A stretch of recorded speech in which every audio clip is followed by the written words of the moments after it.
Dear students, welcome to new curriculum English learning. Learning English is staying at home. প্রিয় শিক্ষার্থীবৃন্দ, তোমাদের ষষ্ঠ শ্রেণীর ইংরেজি বইয়ের এক্সপিরিয়েন্স 9 পোলাইটনেস, আরও একটি নতুন এক্সপিরিয়েন্স পোলাইটনেস, নম্রতা, ভদ্রতা, বিনয়। আর পোলাইট হচ্ছে অ্যাডজেক্টিভ, নম্র, ভদ্র।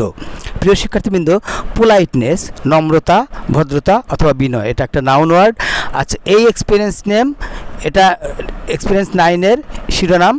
আমরা 9.1 অ্যাক্টিভিটিতে কী করতে হবে দেখে নিই, চলো। ইন গ্রুপস, দলে, টক অ্যাবাউট এ সিচুয়েশান, কথা বলো একটা ঘটনা বা পরিস্থিতি সম্পর্কে। সিচুয়েশন হচ্ছে ঘটনা বা পরিস্থিতি সম্পর্কে।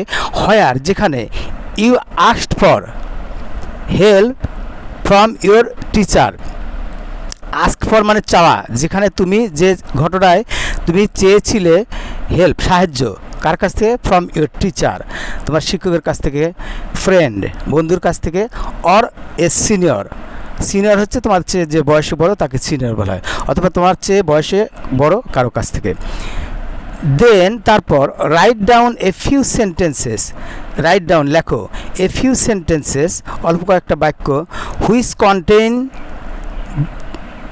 যেগুলোতে থাকবে can, could, may, must, have to, might, should and underline them.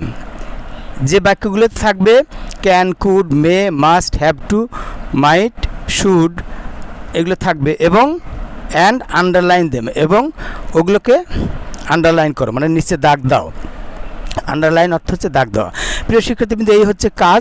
তাই in groups talk about a situation where you asked for help from your teacher. তুমি আস্ক ফর মানে তুমি চেয়েছিলে সাহায্য, from a teacher, friend or a senior.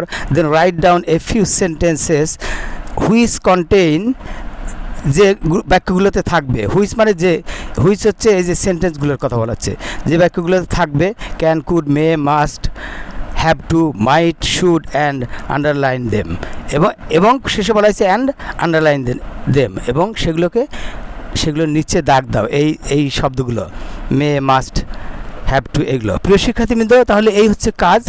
এখন চলো আমরা একে একে কাজ শুরু করি, কিভাবে করা যায়। এখানে লিখলে, ধরো বাক্য লিখলে এই শব্দগুলো দিয়ে, হ্যাঁ, তারপরে কি করতে হবে? আন্ডারলাইন করলে তার নিচে লেখা আছে নাও। এখন ট্রাই, চেষ্টা করো, টু ফাইন্ড অ্যান্সার্স, উত্তরগুলো খুঁজে বের করার চেষ্টা করো। টু দ্য ফলোয়িং কোয়েশ্চানস, নিচের প্রশ্নগুলোর উত্তর খুঁজে বের করার চেষ্টা করো। In the group discussion, group আলোচনায় বা গ্রুপ আলোচনার মাধ্যমে, তাহলে আলোচনা করে, দলীয় আলোচনার মাধ্যমে এই প্রশ্নগুলোর উত্তর তোমাকে খুঁজে বের করতে বলা হয়েছে। প্রিয় শিক্ষার্থীবৃন্দ, এই হচ্ছে কাজ। তাহলে আমরা চলো এক করে শুরু করি। এরপরে আছে কি, what do the highlighted words mean. Highlighted মানে যেগুলোকে বিশেষভাবে বলা হয়েছে, সেই ওয়ার্ডগুলোর অর্থ কী এখানে বলা হচ্ছে। তারপরে হোয়াট আর দে কল্ড, তাদেরকে কি বলা হয়। How are they different from other, কেমন করে তারা, আদার অক্সিলিয়ারি ভার্বস, অন্য অক্সিলিয়ারি ভার্বস হচ্ছে সাহায্য ভার্বগুলো থেকে কেমন করে তারা আলাদা। তাহলে চলো আমরা শুরু করি। তাহলে যে সেন্টেন্স প্রথমেই বলা হয়েছে না, এখানে প্রথমে যে বলা হয়েছে write a few sentences which contain can, could, may, must, have. তাহলে এখানে তুমি এইভাবে লেখা শুরু করতে পারো। উত্তর লেখা কীভাবে শুরু করবে? সেন্টেন্সেস হুইচ কন্টেইন, বাক্যগুলো যেগুলোতে থাকবে can, could, may, must, have to, might, হ্যাঁ, এভাবে শুরু করলে। তারপরে ক্যান দিয়ে, প্রথমেই ক্যান, অনেকগুলো 3টা করে বাক্য দিয়েছি, কিন্তু ক্যান মানে পারা। Can I have your pen please, এগুলো সাধারণত প্রশ্ন জিজ্ঞাসা করতে ব্যবহার করা এই বাক্য। Can I have your pen please, মনে করো তোমার কলম প্রয়োজন, তাহলে তোমার বন্ধুকে বললে can I have your pen please, আমি কি তোমার কলমটা পেতে পারি, বা তুমি কি তোমার কলমটা দিবে। I can tell the story, এটা প্রশ্ন না। I can tell the story, আমি গল্পটা বলতে পারি। ক্যান মানে পারা, স্টোরি হচ্ছে গল্প। দে ক্যান প্লে ক্রিকেট, তারা ক্রিকেট খেলতে পারে। তাহলে যে ক্যান দাগ দেওয়া হয়েছে। এরপরের ওয়ার্ড ছিল could. Could you lend me some money, এটা প্রশ্ন করা হয়েছে। তুমি কি আমাকে কিছু টাকা ধার দিতে পারো? লেন্ড হচ্ছে ধার দেওয়া, মানি হচ্ছে টাকা। তাহলে could you lend me some money, তুমি কি আমাকে কিছু টাকা ধার দিতে পারো? আবার কুড দিয়ে, could you please tell me the address, দয়া করে আমাকে, অ্যাড্রেস হচ্ছে ঠিকানা, এই ঠিকানাটি বলো। এরপরে may I go out sir, হয়তো তুমি তোমার টিচারকে বললে may I go out sir, এটা কিন্তু প্রশ্ন, আমি কি বাইরে যেতে পারি? ইয়েস ইউ মে গো নাও, হ্যাঁ তুমি এখন যেতে পারো।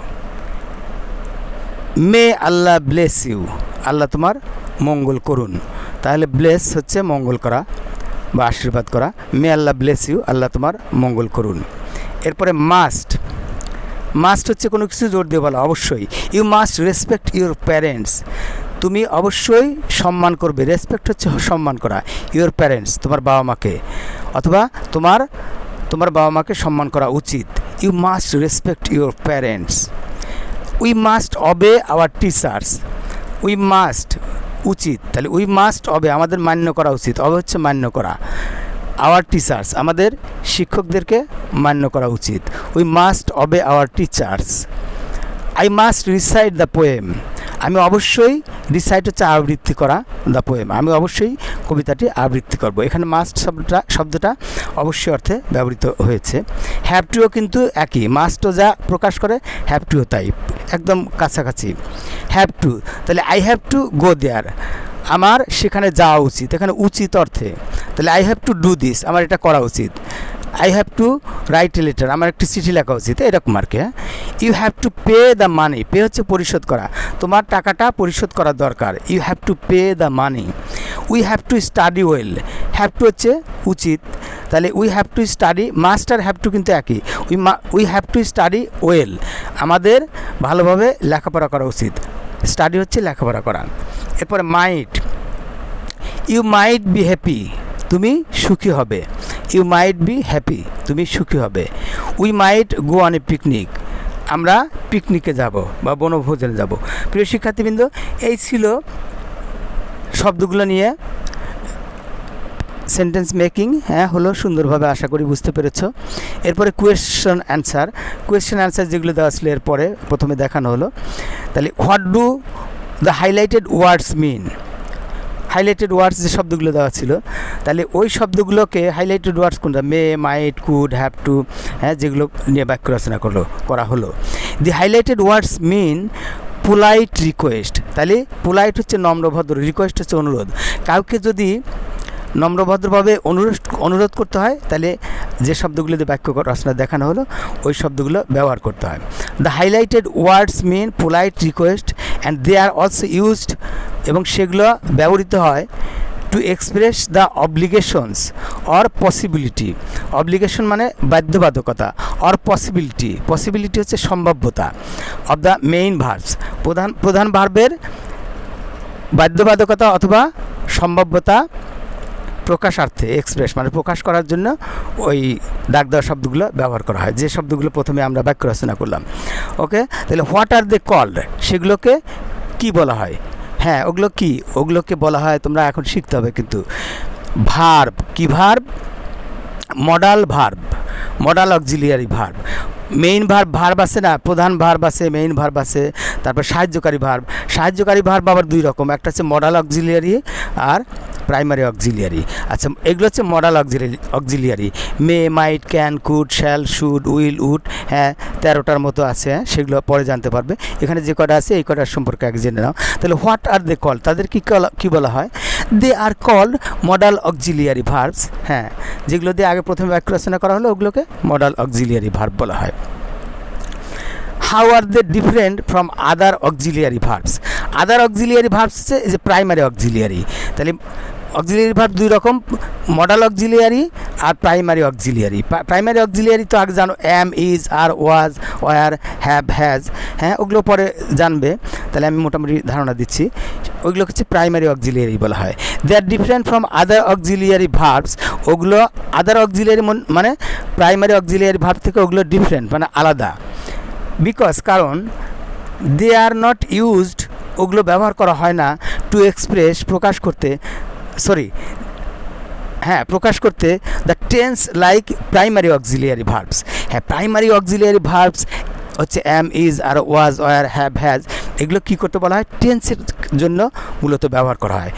টেন্স প্রধানত 3 প্রকার, আবার একবার সবগুলো মিলিয়ে 4 প্রকার করে, প্রেজেন্ট টেন্স 4 প্রকার, পাস্ট টেন্স 4 প্রকার, ফিউচার টেন্স 4 প্রকার, 12 প্রকার। তাহলে ওই টেন্সের জন্য যেগুলো বললাম have, has, am, is, are, was, were, এগুলো ব্যবহার করা হয় হচ্ছে প্রাইমারি অক্সিলিয়ারি ভার্ব হিসেবে। আচ্ছা কিন্তু সেগুলো টেন্সের জন্য এক এক টেন্সে এক এক রকম হয়। সেই জন্য বলছে they are different from other auxiliary verbs because they are not used to express the tense like primary auxiliary verb. টেন্সের জন্য প্রাইমারি অক্সিলিয়ারি ভার্বগুলো ব্যবহার করা হয়, am, is, are, was, are, have, has, had এগুলো। আর হচ্ছে কি মডেল অক্সিলিয়ারি যেগুলো প্রথমে দেখালাম, can, could, shall, should, will, would, may, might, হ্যাঁ এগুলো হচ্ছে আলাদা, এগুলো হচ্ছে প্রাইমারি অক্সিলিয়ারি ভার্ব থেকে আলাদা। ওকে প্রিয় শিক্ষার্থীবৃন্দ, তাহলে how are the different from other auxiliary verbs, তাহলে বুঝতে পেরেছো আদার অক্সিলিয়ারি ভার্ব বলতে প্রাইমারি অক্সিলিয়ারি ভার্ব থেকে কেন আলাদা। প্রিয় শিক্ষার্থীবৃন্দ, তাহলে আমরা আরও একটি নতুন অধ্যায় শুরু করলাম, আশা করি তোমরা বুঝতে পেরেছো। তোমাদের কাছে প্রথম একটু হয়তো মনে হতে পারে নতুন কেমন, হ্যাঁ কঠিনও লাগতে পারে, কিন্তু কঠিন না, বুঝে বুঝে পড়ো, দেখবে সবই আস্তে আস্তে তোমার কাছে সহজ হয়ে যাবে। প্রিয় শিক্ষার্থীবৃন্দ, তাহলে আমরা আরও একটি নতুন এক্সপিরিয়েন্স শুরু করলাম। এই এক্সপিরিয়েন্সের প্রথম অ্যাক্টিভিটি 9.1 নিয়ে আমরা আলোচনা করলাম। পরবর্তী অ্যাক্টিভিটি নিয়ে পরবর্তী ভিডিওতে আলোচনা করব। সে পর্যন্ত তোমরা সবাই ভালো থাকো এবং মন দিয়ে লেখাপড়া করো। গুড বাই অ্যান্ড আল্লাহ হাফেজ।